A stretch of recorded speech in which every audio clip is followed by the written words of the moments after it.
Are we all ready to go, or? Yeah, we are. Okie dokie. So today we're gonna delve into gravity and see what that's all about. Well, that's not, okay, some of my stuff isn't working now either. Let's see if it will go though. So if I say the word gravity, you probably think of apples falling or from trees or objects being attracted to each other.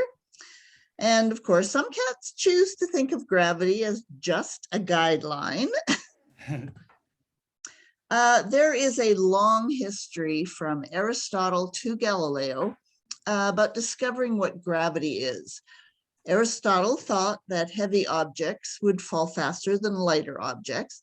And it's really interesting, as much as Aristotle was thinking of these things, he never thought to experiment or test. That wasn't done in those times. Anyway, so Galileo showed that all objects are accelerated equally when falling.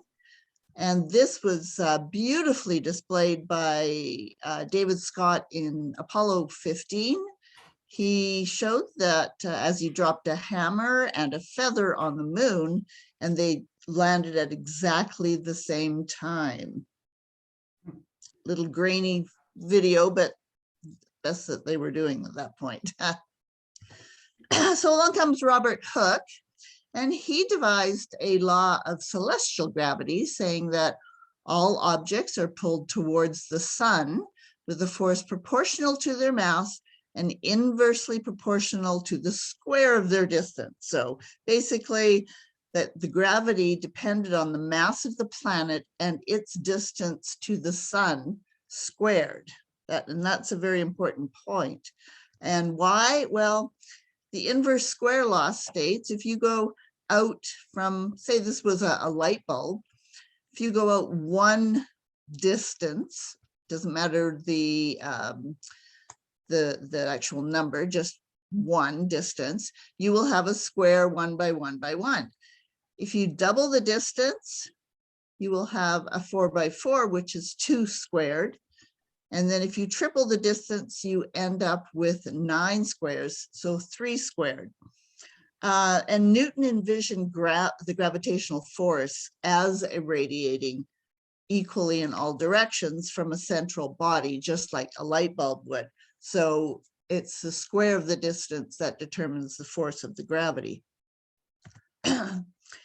And in the late 17th century, Newton took Hooke's suggestion, and he was able to mathematically derive Kepler's 3 laws of planetary motion. Now, Kepler was joined Tycho Brahe in the late 1600s, early 1600s, yeah. So Tycho Brahe was an extremely good observer. He had huge instruments, plotted the positions of the stars, but nothing made sense to him because he was thinking of circular orbits and it didn't explain the planets' orbits. So Kepler took all of his observation notebooks and went over it and took years and years, but he eventually described these 3 laws of planetary motion. So the first law is that all orbits are elliptical. Now this is a little bit stretched. Earth's orbit is elliptical. It only differs by 3% though, so this is a little bit of an exaggeration. But all orbits are elliptical with the sun at one of the foci. And that equal times sweep out equal areas. So here we have a planet close to the sun and it goes faster. So, but this area will be equal to this shaded area when the planet is farthest from the sun and going slower. And it's really interesting that the amount of time a planet takes to orbit once around the sun is directly related to the orbit's size. So the farther and farther away you get from the sun or the whatever star you're orbiting, the slower and slower you go. and its precise proportionality. That's pretty crazy that someone figured all that out. Oh, I know. And it took him years and years and years, because when he started, all orbits were thought to be circular, but it just didn't explain what was happening. So even though Kepler discovered these three laws, he had no idea how they worked. He just knew that that's what he was observing in the sky. Now they're all elliptical. Yep. Are they all the same? I guess they're not all the same type of elliptical orbit. Right? No, Right, some are, right, but they're all elliptical. They are all elliptical. Even a circle is actually an ellipse where the two foci are at the same place. But there's very few really absolutely circular objects. Venus is pretty close, but and Mars is kind of the most, and that's what Tycho Brahe was really observing, was Mars, and that's what Kepler really used to really figure out that it wasn't circular, they were actually elliptical orbits. Is Tycho Brahe, is he the guy that had all the canals and stuff on Mars and got really kind of No, that's Percival Lowell. Oh, okay. Yeah, no. Remember, this is early 1600s that Tycho was around. Right. So Newton took kind of, like I say, took Hooke's ideas, and he deduced that the force of gravity was actually proportional to both masses. So like the mass of the sun and the mass of the earth divided by the distance squared between them. And to make it an equation, he needed some multiplying factor or constant that would give the force of gravity no matter the masses or the distance between them. And what all this meant was amazing, because it meant that the orbits of the planets and other bodies in space could be predicted. Nobody had thought of predicting where things were. They just saw them, go through the years, but this actually allowed predictions. And the gravitational constant, this is what it turned out to be, and it wasn't actually measured until 1797 by Henry Cavendish. And this confirmed Newton's theory. Unfortunately, Newton had died 71 years before, so even though he knew this G had to be there, he had no idea what it was. So that's a big long number, but it works in these equations as the gravitational constant of our universe. So things can be predicted.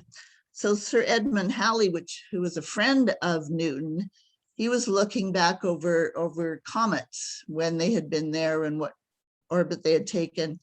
And he correctly predicted that the famous comet of 1682 would return 76 years later. And it did. Unfortunately, he was dead by that time, so he didn't get to see his comet explained. And here's the orbit of the comet. You can see it's quite elliptical. These are the orbits of Jupiter, Saturn, Neptune, Uranus, and Neptune. So Halley's comet, very elliptical orbit, and you can see it's also going in retrograde. All these planets, if you look down on the top of the solar system, they all go counterclockwise. And Halley's comet goes clockwise. And we can see how slow it goes when it's out at, this is called aphelion, or the farthest part of its orbit away from the sun. And if here it comes, starts coming in closer, and we'll notice that it will speed up as it gets closer to the sun, except this is taking forever. So while we're waiting for that, here are some pictures. In 1986, there was actually a very good close-up of Halley's comet. And here are just some other pictures of it. Submarine underwater. Okay, here it comes. You can see it speeding up, and then it'll whip around the sun. So So at perihelion, things go faster than at aphelion. So our understanding of gravity is much deeper now, but most modern non-relativistic, meaning not at very high velocities or gravitational fields, these gravitational calculations still use Newton's formula because they are easy to work with and they're sufficiently accurate for most applications.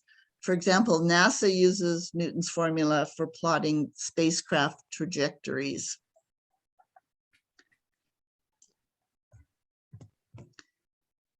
So Newton was also famous for his equation, force equals mass times acceleration. But we can combine his two equations here and actually weigh the Earth. So if we take these, the force of gravity and the force equals ma, and combine them and do, your little magic tricks with math, we end up with the mass of the Earth equals its period or its acceleration, radius squared over g. Now that's just taking these two and combining them. It's no magic, it's just math. And it turns out that using these figures, we can weigh the Earth at about 6 × 10⁻24 kilograms, which is the accepted mass right now is 5.972, so very close. And that's just using the acceleration on Earth, the radius of Earth, and the gravitational constant. So we can weigh the Earth. So let's just have a quick look. The sun, the Earth, and the moon are kind of the most important to us. So let's look at the gravity between them. So between the sun and the Earth, the gravitational force is about 3.5 × 10⁻22. This n is just newtons. It's just a unit of force. This is more the important one to watch. So 3.5 × 10⁻22. The gravitational force between the Earth and the moon is about 2 × 10⁻20. But the gravitational force between the sun and the moon is 4 × 10⁻20, twice as much as it is between the Earth and the moon. So what this really means is that the moon orbits the sun. Now, from our perspective on Earth, we see it orbiting the Earth. But if you take a step back, this is the picture that you'll get if you watch from kind of above the sun. I have been wrong for this many years, Colleen. Same, I never realized this. Yeah. Well, so here's the sun, here's the Earth's orbit in blue. And if you were to take the Earth's orbit or the Earth and just go day by day and plot where the moon is each day, you get this kind of configuration. So that's just a little fun fact.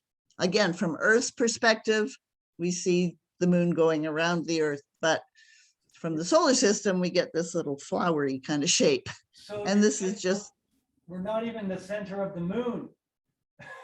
no. The center of the universe. So it takes a while if you watch this, but you can sort of see it happening. It comes to a point and then goes around to get that last picture. But Newton was very uncomfortable with the notion of action at a distance. This gravitational force didn't seem to need any strings or anything between the planets. But his equations implied that. Now, Albert Einstein comes along, and in 1915, he showed us that Newton's laws were only approximately correct, and that it does fail when gravity becomes extremely strong. And this was shown in the precession of Mercury's perihelion, Remember, perihelion means the closest part of the orbit to the sun. Now, all other planets, their perihelions are exactly the same spot, but in Mercury, every time it does an orbit, its perihelion changes just a little bit. And Newton couldn't explain that. He couldn't derive it mathematically, he just couldn't explain it. But Einstein did, and his calculations showed exactly the perihelion precession of Mercury. When this was first found out, when it was like before Einstein kind of explained it all with the intense gravity, it was thought maybe there was actually another planet between the sun and Mercury. And there were big studies to try and find another planet that was pulling Mercury off this perihelion shift. The planet was called Vulcan, which is interesting because it would have been so hot. But of course, it is not there. It's just that Mercury gets close enough to the sun that the sun's gravity moves it along in its orbit. Now, if those perihelion, when you look at it at the other end, so that's when it's at the closest to the sun? Yes, Is there yeah. a word for when it's at the furthest away? Aphelion. Aphelion. And now, is that kind of what the idea was behind like ice ages? No. No, the was it Malkovich cycles? But that Yeah, there's a lot of cycles actually that the Earth goes through. The Earth's tilt changes. right. You know, there's a whole bunch of things, and there's cycles on cycles on cycles. Right now in January, the northern hemisphere is pointed away, but that's where at perihelion. Eventually, with all these cycles happening, Earth, the northern hemisphere, will be pointing towards the sun at perihelion. And, you know, then you're going to have some severe climate, temperature increases. But that's thousands and thousands of years in the future. So we don't have to worry about that right yet. So for Newton, he thought that space and time were completely individual things and no connection between them. But Einstein realized that they were intimately connected into one entity, which he referred to as space-time. And this is often showed as a two-dimensional grid such as this. It's easy to see it this way. So we have space-time being the grid, and we have a mass there. And a mass of an object will cause space-time to curve or warp. And curved space-time determines how objects move. So here we have the Earth again, it's curving or warping space-time. Here we have the moon going around and caught in its sort of warping. But if an asteroid were to come along at just at a different angle or a different speed, it would get caught into this kind of gravity well and could be pulled down into the Earth. But is space-time flat, like the surface of a trampoline? Of course it isn't. So this is really a better image of space-time in 3 dimensions. You not only have the two dimensions that we were looking at before, you also have a height dimension. So here we see it's kind of like a cage, a 3-dimensional space with some mass in it. And actually you can see that instead of warping away from an object, space-time curves towards the object. So thinking of it this way is not really right, even though it's way easier for us to look at, and we generally view it as such, but this is more what's happening. So we've got that 3-dimensional cage of space-time with an object moving in it. And you can see how space-time is actually curved towards the object. So this will be one of the very few times you see something like this, because most people, when they talk of space-time and warping, they talk of that kind of the flat sheet with an object kind of distorting space-time.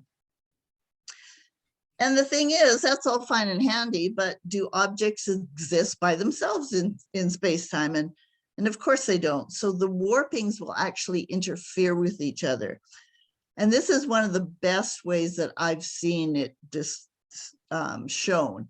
Again, you're kind of looking at a two-dimensional flat sheet, but it's more like a topographical map. So here we have the sun, here we have the gravitational field or gravitational lines weakening as they go out, so spreading apart. So we have the sun there. Now, if you put another object in there like the Earth, it has its own gravitational lines. And you can see that they start, there are areas where they cancel out or interfere with each other. And the really cool thing is that these are called the 5 Lagrange points. Whenever you have two objects orbiting, you get these canceling out or interferences of gravity. And because the gravity is canceling out, it's a really good place to put spacecraft, because very little energy is needed to keep them there and keep them solid. We mentioned James Webb, I think we mentioned last time, that it's going to go out to Lagrange 2, which is here. And that's 1.5 million kilometers away from the Earth. There's already been several spacecraft parked out there, and I'm sure there will be more. So that's where James Webb Telescope is going. Now, if we pretend that this is instead Jupiter, and we talked a little bit about Lucy mission to study the Trojans asteroids at L4 and L5. We talked a little bit about that last time too. So again, nice, the asteroids gather here because it's a canceling out of gravity. They're not pulled more towards the sun or more towards Jupiter. They can stay there and orbit around with Jupiter. That's really neat to look at that visual like that. Isn't that? I really, really like this one. Yeah, it really shows how gravity interferes with each other.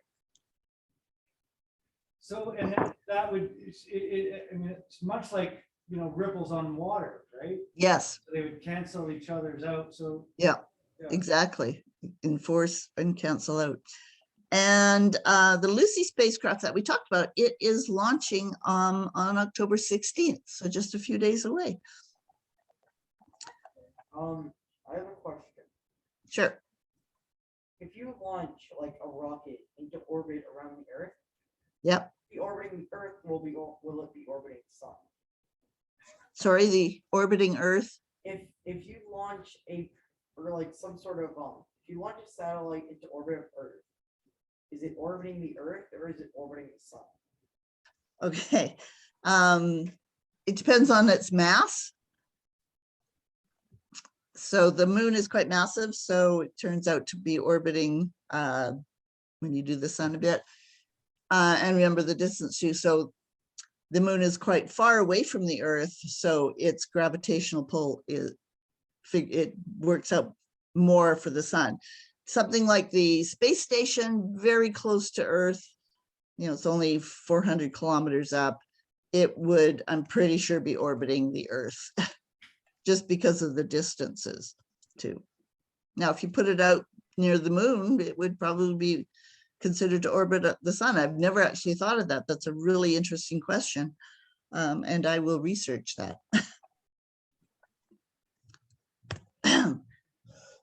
So any good theory must make testable predictions. And Einstein's general theory of relativity made all of these predictions, and these were all the experiments and observations that have always shown Einstein to be correct. I mean, it's every physicist, astrophysicist dream to find that Einstein is wrong, but over the thousands, probably hundreds of thousands of experiments. He's always been shown to be right. But I'm just going to mention 3 of them for now. Time dilation, gravitational lensing, and gravitational waves. Now I'm going to mention time dilation because, you know, you all have your cell phones, they all have GPS in it. And Einstein's special theory of relativity and the general theory of relativity have to be considered in those GPS satellites. So the special relativity says that the faster something goes, the slower its clock goes. These GPS satellites are quite a ways from above the Earth, and to orbit they're going very, very quickly. I think they're geostationary, so they're going about 23,000 kilometers an hour, maybe even more. So if you just took a clock on a GPS satellite and shipped it up, because it's going faster than a clock on Earth, it would actually, that clock would be slowing down. But it also, the general theory of relativity talks about gravity. So the clock on Earth is in a deeper gravity well. It feels more of the Earth's gravity. So it goes slower than a GPS clock, which is in a weaker gravitational field. And these satellites, they have to combine the 2 of them. So at the GPS orbit here, there is a net orbital time gain. And it, you know, it works out to be 43 microseconds per day. That's 43 millionths of a second. Now, that does not sound like much, but if it wasn't corrected for, you would get errors of up to 10 kilometers a day accumulating. Whoa. Yes, so it's a good thing we figured that out. And actually, before the GPSs are sent out, their clocks are offset so that when they do get up to their orbit, out of the gravitational well, going faster, they will match our clocks here on Earth. I have a question. Sure. So if every day it's 43 microseconds, then how many days does it take to make a second? 43 microseconds, 43 millionths of a second. That's something you could probably figure out in math. I don't know how much, but the important thing is it would set your GPS off by 10 kilometers a day. GPSs have to be way more accurate than that. So time is different depending on the amount of gravity. Yes. Right, so that's, yeah. And the speed. And remember, this is all relative. The person going that speed, the person in that gravity would feel time move just normally, but it's relative to somebody else in a stronger or weaker gravitational field, or going slower or faster. Right. That's what relativity is all about. So gravitational lensing is really fun. And Einstein predicted that because light reacts to gravity just the same as a mass does, if you have a large mass like the sun, we have the Earth here and a star behind the sun, some of its light that came close enough to the sun would be bent. And it would appear to us on Earth like, you know, travels in straight lines, or we appear to see it as straight lines. So the actual position of the star is behind the sun, but from Earth, we would see it over a little bit. Is there And no that isn't affected by gravity? pardon me? Like gravity affects everything. It's like light. Is there anything that we know of that isn't affected by gravity? You might stretch it to say dark energy is kind of an anti-gravity, but because we know so little about dark energy, I wouldn't want to say that, but no, gravity is always positive and anything with energy or mass is affected by it. So So instead of just having a sun, if we had a huge cluster of galaxies, and that's what galaxies do, they tend to cluster together. And if there was a galaxy behind it, and its light was, just skirting the galaxy, getting bent to Earth, we would actually see a ring of galaxies around that. So this is called this kind of thing is called the gravitational lens. And depending on the shape of the lens gives you different results. So again, here we have Earth all in front here, and whatever it is behind the lens, its light is being distorted. So if that center cluster of galaxies or sun or something is spherical, you get what's called an Einstein ring. So you get a distortion all the way around. If the lens happens to be more elliptical, you can get what's called an Einstein cross.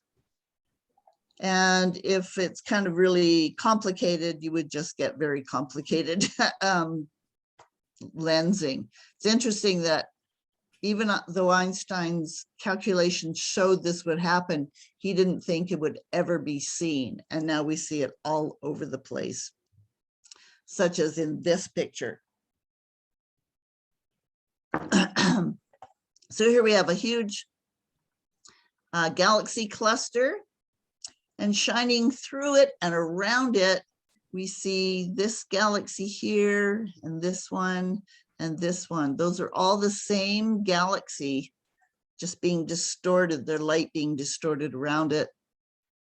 And here we have 5 incidents of a quasar. Now this quasar is probably billions of light years away, but its light is coming from and being distorted by this gravitational lens, and so we actually get to see it 5 times. Wow.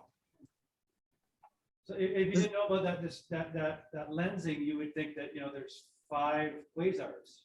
Exactly. Yeah. And it's very obvious, a lot of the lensing. You can see how it's stretched out, curved and stretched out around the objects. Yeah. So the last thing I was just going to mention is gravitational radiation. Gravitational waves are generated when the curvature of space-time is oscillating, such as when, as this is showing, 2 massive objects orbiting each other. So here we have 2 black holes orbiting each other and then merging into a single one. So this really causes space-time to distort like ripples in a pond. Actual space-time is being distorted. And as a gravitational wave would pass an observer, the observer would find differences in the distances between objects, right?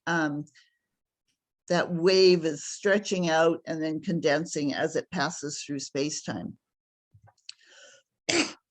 And we have a gravitational wave observatory just south, 8 hours south of us here, the Laser Interferometer Gravitational Wave Observatory, or LIGO. It's actually 2 places. This one's in Hanford, and this was in Louisiana. So we have long arms here. These arms are 4 kilometers long. And what they do is, in this building, they generate a laser, which is then split and sent down these long arms that have mirrors at end, so the laser light is bounced back. If a gravitational wave is not going by, those arms are just perfectly, at right angles. If a gravitational wave is coming through and actually distorting space-time, you get one arm shorter and the other arm lengthens, and then that switches back and forth. So when this laser light that's gone down and comes back and is recombined, it will tell you if the arms are actually moving. Now, by moving, I'm not, it doesn't have to move a lot. The motion that they're detecting on these observatories is 1/10,000th the width of a proton. That is extremely small, but they can detect those kinds of changes in distance at these observatories. I was really fortunate. I got to go to this one in 2017. A bunch of us went down to the solar eclipse in August. And on the way back, we stopped and got a tour of that. And they were just, standing around, just, giving us a talk. And 6 months later, it came out that they had actually had a detection that day. And they were just trying to be cool because they couldn't say anything about it. But that was pretty cool. That's pretty neat. And yeah, and the reason these two, they're twinned so far apart. So if a gravitational wave is coming, say, from under the Earth, it will pass one before the other. And the time distance will let you know if it's a true gravitational wave, because it will be the speed of light difference between the two. So this, And sorry, yeah.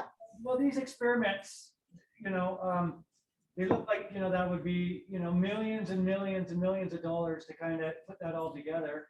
Yep. And these are designed to prove Einstein wrong? No, they're designed to prove him right. No, they're designed to prove him right, but was there a bunch of more information that led them to say, hey, let's, maybe we should spend this amount of money? Or it seems crazy that people would say, let's spend this amount of money and see if Einstein's right. Well, no, that's really not. This has been a long buildup over probably 60 or 70 years of trying to detect gravitational waves through increasingly large observatories. And even this one, it's gone through 2 or 3 upgrades. So they've not only shown that, once again, Einstein is correct, but they've also discovered black hole mergers and neutron star mergers. And these are examples of them. So all the ones in blue here are black hole mergers that have been discovered. So you'll see there's, say, my pointer is kind of big, but so you see 2 black holes, and this y-axis is the mass. So 2 black holes, very kind of similar mass. They merged together and produced a black hole of this size. So this range of black holes we did not know exist. It was, again, theorized. They should exist, but we had no evidence of it until these LIGOs started up, and they're just finding black hole mergers all over the place. And the neutron star, you can sort of see the orange ones here, neutron star mergers, they're detecting them also.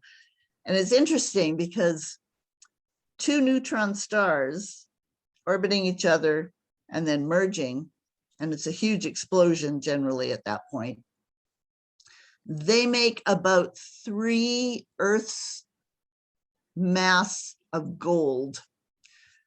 So that's where the universe gets most of its gold, by 2 neutron stars merging. Cool. So they'd be able to detect these in those instruments by the kind of ripple. It has like a signature for these type of events. Yeah.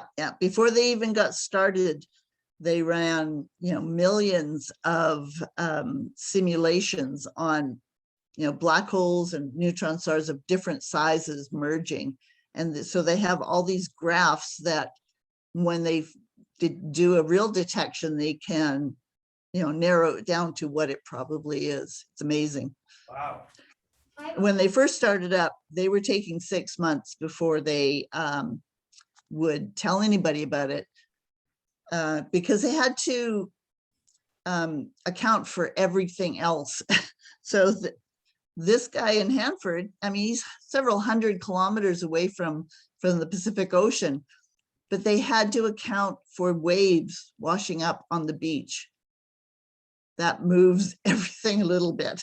There's a lot of kind of sagebrush that was bouncing onto these huge concrete tunnels. They had to account for that. Wow. They are now up to the point where it will be within seconds of a detection that they will know what it was and where it was. So just an amazing increase in knowledge. I have a question. Sure. What would happen if all of these black holes merge into one?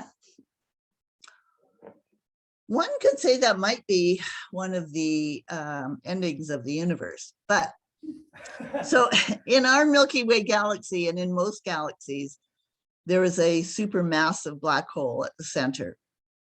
The one in our galaxy weighs about 4 million stellar masses, so 4 million stars worth of stuff. A couple years ago, they took pictures of one in a galaxy on M87. It's 6 billion stellar masses. But these things are quite far away from each other.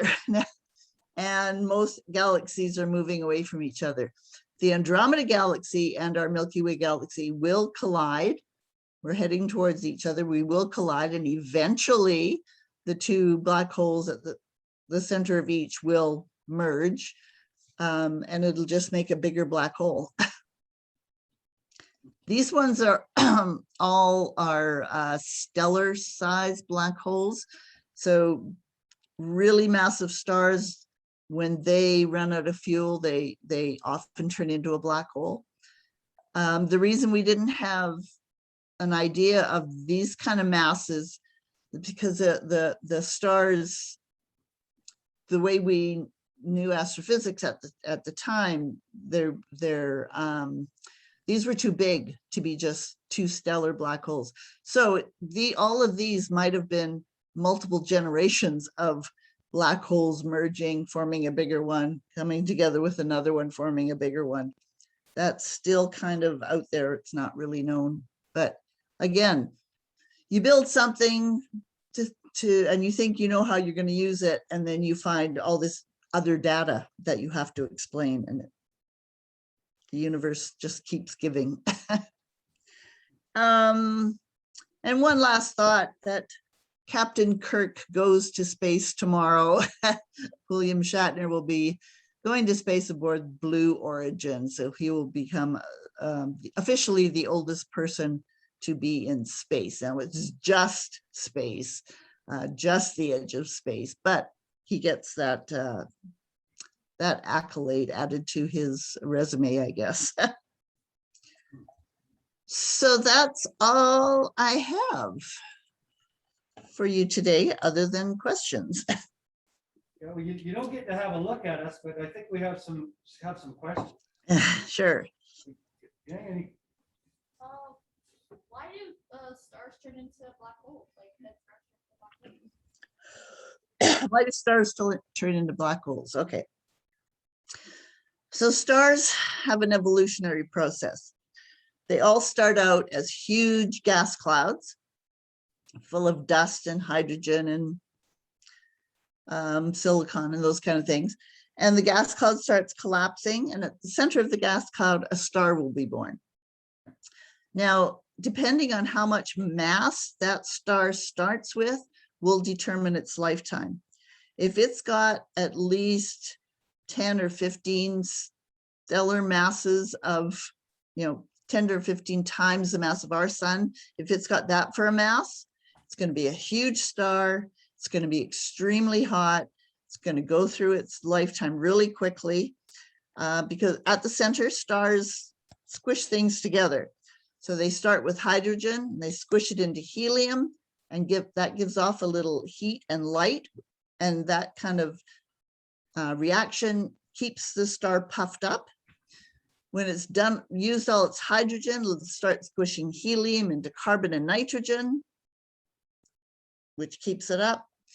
It can go the big stars have enough mass, enough pressure at their center that they can go all the way up to iron.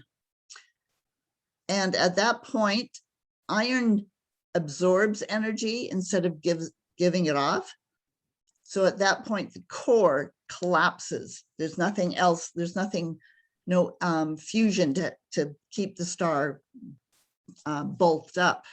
So it collapses. Depending on exactly how much mass there is in that core, if it's 2 to 3 times our sun, it'll probably become a neutron star. But if it's over 3 times the mass of our sun in that large star's core, nothing can hold it up. It just collapses into a black hole. There's no pressure keeping it open, and it has enough mass and enough gravity to collapse into a black hole. Don't some stars just like fizzle out? Sorry?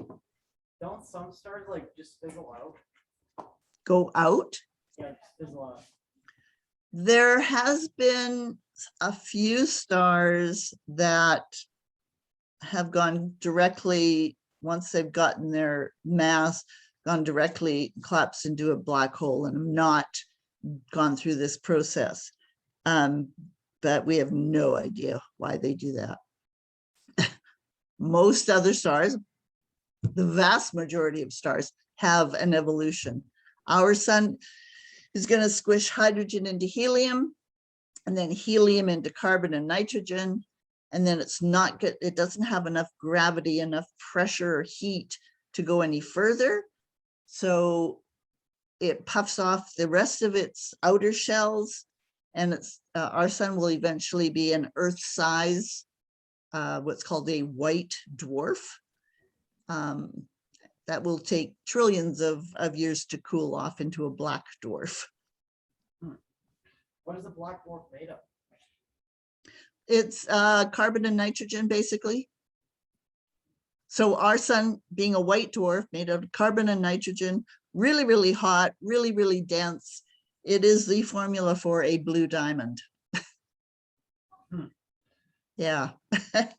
We were actually just looking at elements before we were talking to you, and we were looking Yep. at the question we were talking about, why are we carbon based, right? And about the 4 valence electrons, and it's a small, it's a small atom, and then kind of thinking about how that,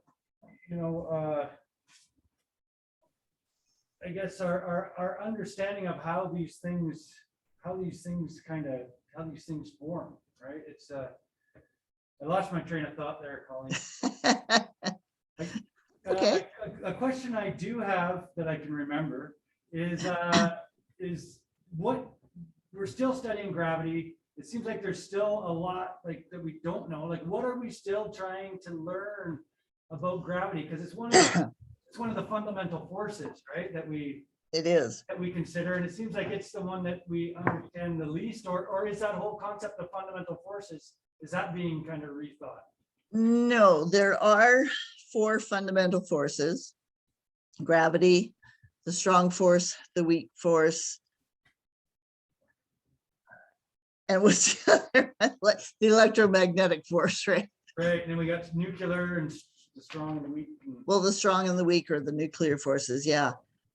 I personally don't think gravity is a force.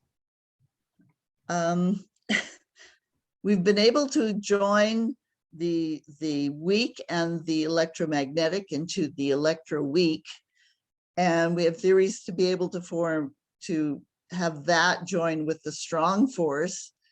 And that was all happening very shortly after the Big Bang, but gravity actually came out of the Big Bang way earlier than any of those other forces.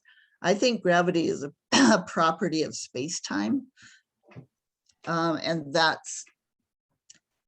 things are kind of shifting that way. Gravity should have a fundamental particle called the graviton.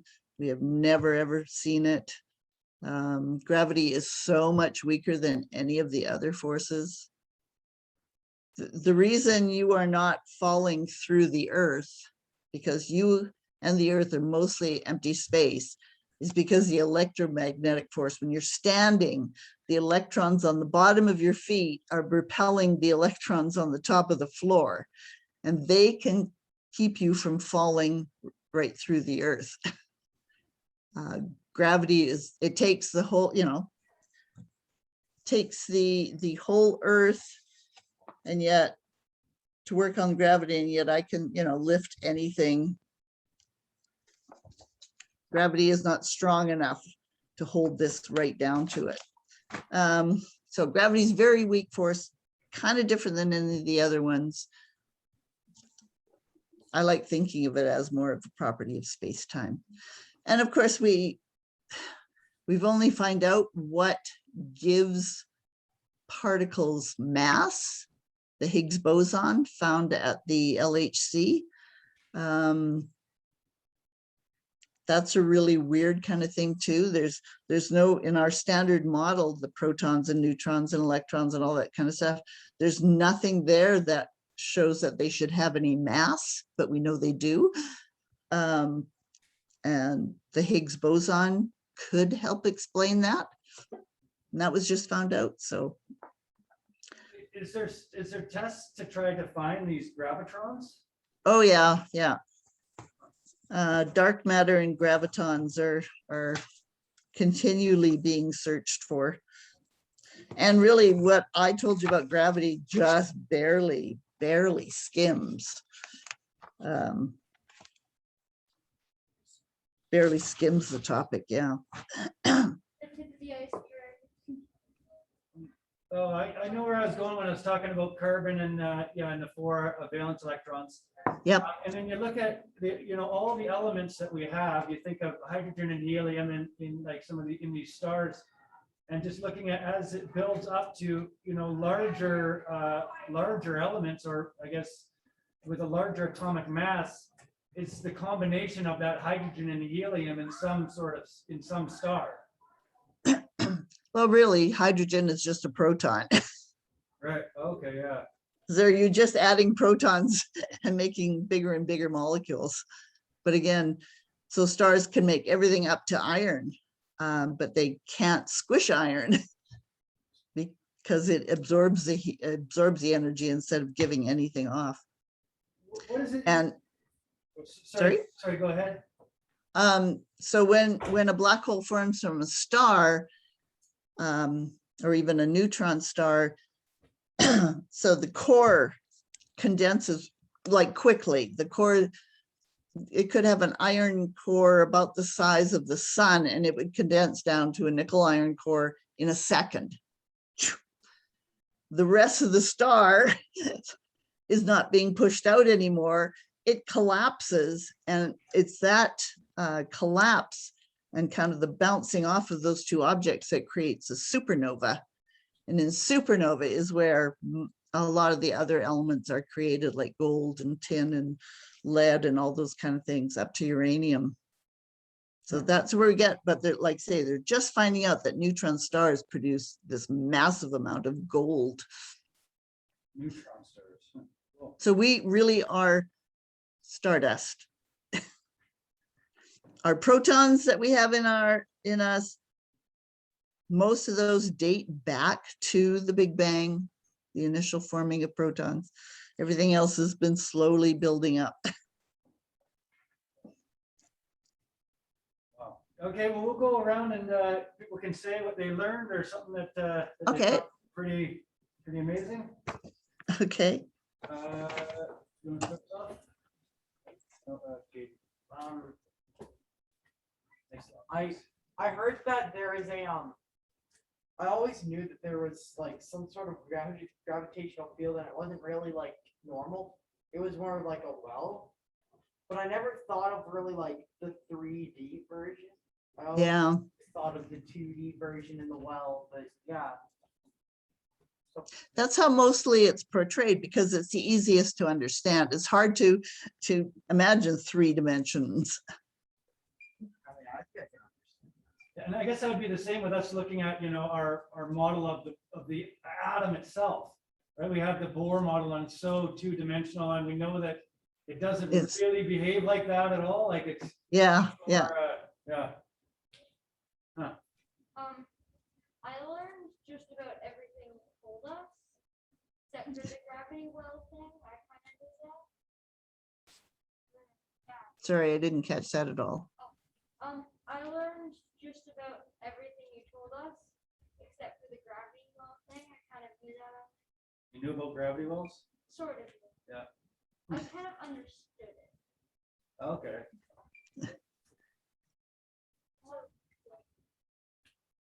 I thought it was cool to learn about all that stuff about the gravity and such, and how different, like, basically our solar system looks a little bit like a flower and such. Since I don't know a lot about space and such, so I thought. Are you interested in space and stuff? That's the way you find out about things. You just show an interest. Yeah, I thought it was cool and such. I wanted to learn a bit about it, although I do more focus just on like small things on Earth, like fungi and such. Your space dust. I'm space dust, apparently. That's cool. Yeah. I a lot about gravity today. I thought it was all pretty cool.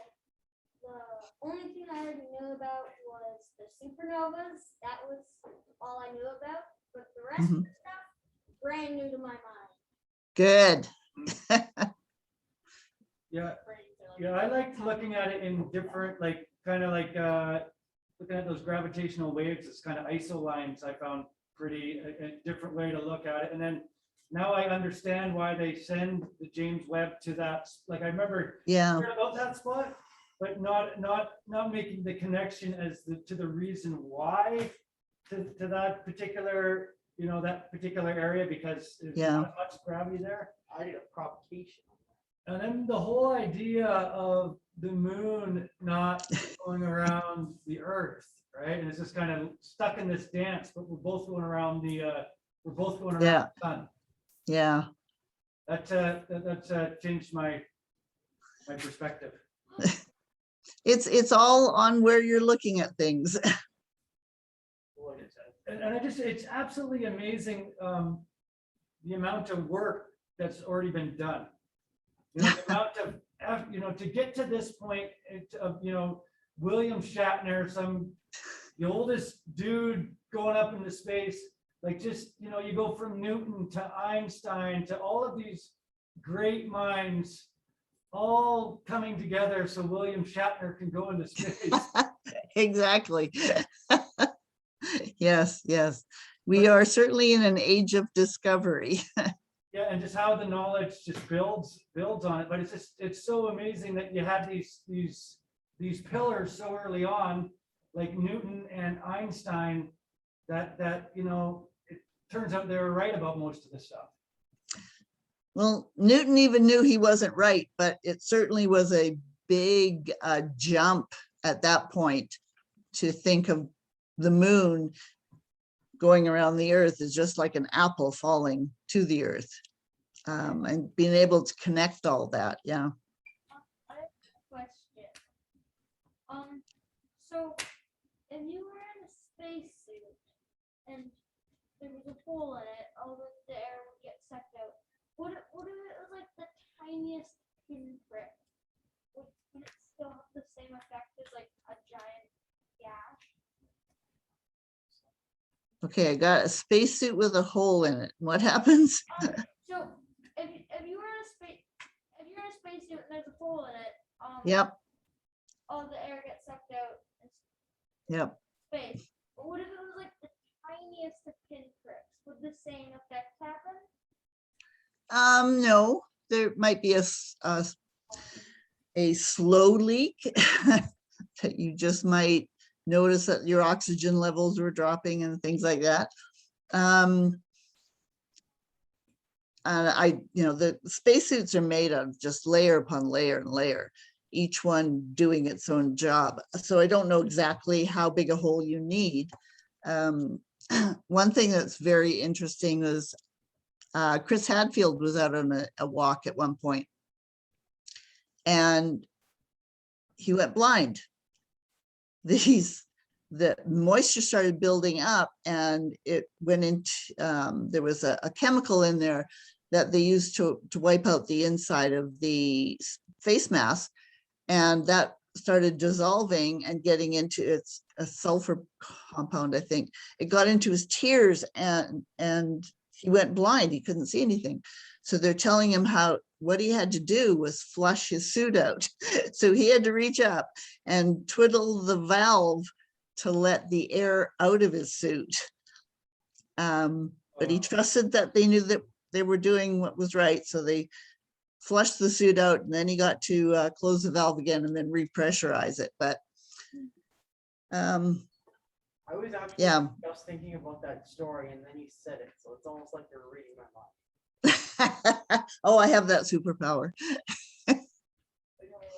When you look at like all the work that Einstein and Newton did, and I think now to kind of you know, like what Elon Musk and Bezos, and it's kind of, you know, it's driven by partially, you know, there's a monetary value that they can gain out of being the first people to do this.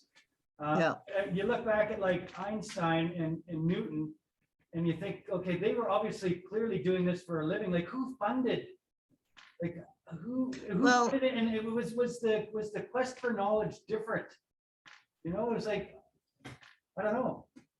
Like Einstein clearly wasn't driven by monetary values for coming up with all of these amazing ideas. And maybe I don't know about Newton, but it seems like he had the chair at Cambridge, I think, so he was just being paid as a professor there or something along those lines. And Tycho Brahe actually was quite rich. He had, the king gave him a bunch of funding to do stuff, but Kepler, who worked for him, was just very poor, and they were just doing science. Right.